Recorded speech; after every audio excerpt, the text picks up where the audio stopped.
বিদেশে পাচার হওয়া অর্থের মধ্যে কয়েকশো কোটি ডলার চলতি বছরের মধ্যে ফেরত আনা সম্ভব হবে, এমনটি জানিয়েছেন অর্থ উপদেষ্টা ডক্টর সালেউদ্দিন আহমেদ। জানান, এজন্য একটি বিশেষ আইন করার সিদ্ধান্ত নিয়েছে অন্তর্বর্তী সরকার।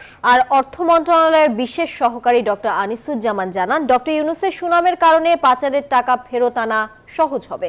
ইতিমধ্যে কয়েকটি দেশ রাজি হয়েছে। শ্বেতপত্র কমিটির প্রতিবেদন বলছে, ক্ষমতাচ্যুত আওয়ামী শাসনামলের 15 বছরে প্রায় 28 লাখ কোটি টাকা বিশ্বের বিভিন্ন দেশে পাচার হয়েছে। বছরে গড়ে পাচার হয়েছে 16 বিলিয়ন মার্কিন ডলার। শুরু থেকেই এসব ফিরিয়ে আনতে কাজ করে যাচ্ছে অন্তর্বর্তী সরকার। এজন্য বিশেষ আইন করার উদ্যোগ নিয়েছে সরকার। অর্থ উপদেষ্টার আশা, চলতি বছরে কয়েকশো কোটি ডলার ফেরত আনা সম্ভব হবে। সচিবালয় ক্রয় সংক্রান্ত উপদেষ্টা পরিষদের বৈঠক শেষে সাংবাদিকদের প্রশ্নের জবাবে এসব জানান তিনি।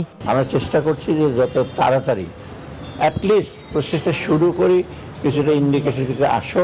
এই জন্য আইনের কিছুটা সমস্যা, আইন মানে কি কিছু যে এগ্রিমেন্ট করা বিদেশের সাথে এগুলো করবো, এবং এটা আপনারা নেক্সট মান্থে আরেকটু বেটার জানতে পারবেন। কারণ এই প্রোগ্রেসগুলো আমরা কিছু অনেক সময় দেখা যায় যে একদম হয়তো বড়দের 12 জন 11 জন দিয়েছি, তাদেরকে যদি না আরো 200 কোটি টাকার বেশি অনেক ল্যান্ড আইডেন্টিফাই করা হয়েছে, সব মিলে হয়তো আমরা আনতে পারবো।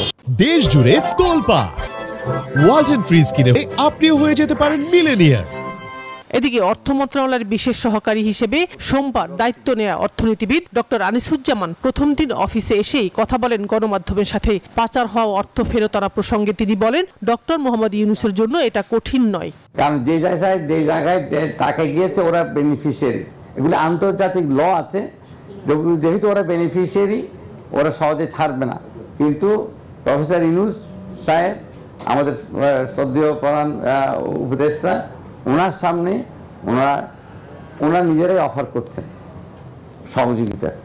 এটা সেই জন্য আমরা অত্যন্ত দ্রুত কাজ করছি, ইনশাল্লাহ আমরা সফল হব, আমরা আশা করি।